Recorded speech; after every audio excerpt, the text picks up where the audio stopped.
Hey guys, welcome to Wager Talk. My name is Minty, and joining me today is Ralph Michaels. I don't know why I went to you first and not Bruce, at Cal Sports LV, and Bruce Marshall at Bruce AMarshall on Twitter. This Saturday, we've got the Las Vegas Bowl, probably the last bowl at Sam Boyd Stadium, which is pretty exciting.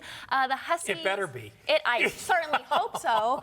The Huskies versus the Boise State Broncos. I kind of like Boise State. I mean, they're 12-1. They're able to put points on the board. Their quarterback's been great. Why not take the points with Boise State, Ralph? You know, Bruce, people have to realize, you know, you and I study these games, probably have, 70 years between us handicapping. At least. And we still change our mind sometimes in games. It doesn't mean you can't go back and forth and like a team one week and change your mind the next week when it comes to the Bulls.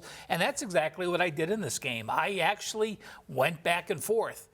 You have bubble burst, and don't discount the fact. We often think Georgia lost in the SEC championship. They're not making the playoffs. That's bubble burst.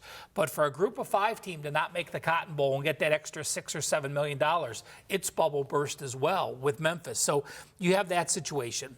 Number 2, you have a beloved coach in Petersen. This should be the Chris Petersen Bowl, right? Having coached at Boise, coached at Washington.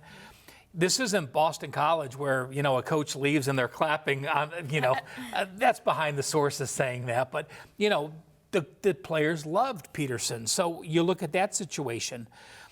And then when I'm handicapping bowls, oftentimes I give a 1.5 or a 2-point home edge for familiarity. But is this good familiarity playing at Sam Boyd Stadium because Boise's played here?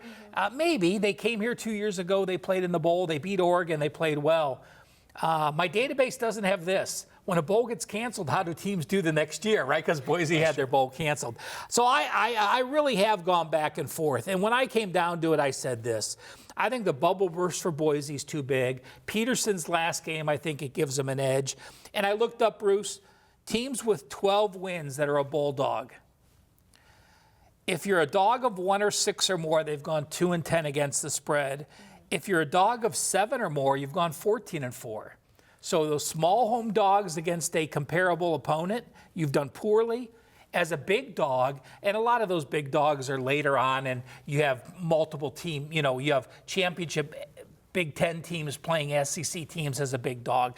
Those have done very well. But when I finished it, I have a lean with Boise, and I would lean with the over. Excuse me, a lean with Washington and a lean with the over. Okay, very good. Okay. And points well taken. By happy holidays, Ralphie, and to Minty. Yeah, I mean, there's a lot of moving pieces here. Also, we mentioned this is probably the last game at Sam Boyd Stadium. They move this to the Raiders Allegiant Stadium next year. The Mountain West is not being invited along, though. Pac-12 will be, and it's against Big Ten and SEC rotating foes. And it will be a great bowl to attend. Yeah, it should be. Yeah, but the Mountain West is getting dissed again. And Boise has played well here. They played well in this bowl. Of course, they beat UNLV back on October 5 here. And they mentioned the Petersen thing, plus the fact he coached at Boise before. So there's a lot of things going on. The Petersen angle, there's one other thing here. You know, we just had the signing day this week for the recruits, recruiting day this week. Usually up to mid-December, the last week and a half or so, head coaches are out recruiting. He hasn't had to do that this year. Petersen just sent Jimmy Lake out, the guy who's going to be the successor, the defensive coordinator. He's been able to game plan. So that's one interesting thing that might work in Washington's favor. Here's my problem with Washington, though. And it went back to me when I listened to the Stanford game, and I do work on the Stanford radio, and I'm up there for the Washington game early October on KMBR, and I talked to some of the Washington people up there, and they were telling me at that point, you know, we're hearing that Jacob Eason's talking too much about coming out to the NFL, and they think it's a distraction. And his year was erratic. It may not have all been his fault. I don't think his receivers were all that good.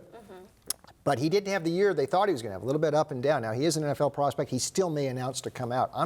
I bet he doesn't come back next year. He is playing in this game. But, and the defense was down a couple notches this year. They lost 9 starters from a year ago. They were still good. They weren't great like last season. What I like about Boise, they play with a chip on their shoulder against a Power 5 foe. And they've got 2 quarterbacks now. I mean, Henderson turned into a good quarterback as the season progressed in the last month, and Bachmeier will be available. We're going with Boise here. Though, like Ralph, we don't love this game, but we like the Boise side. Okay, thank you, guys. Don't forget to check out our new show, Bet On It, the college edition, exclusively on WagerTalk TV.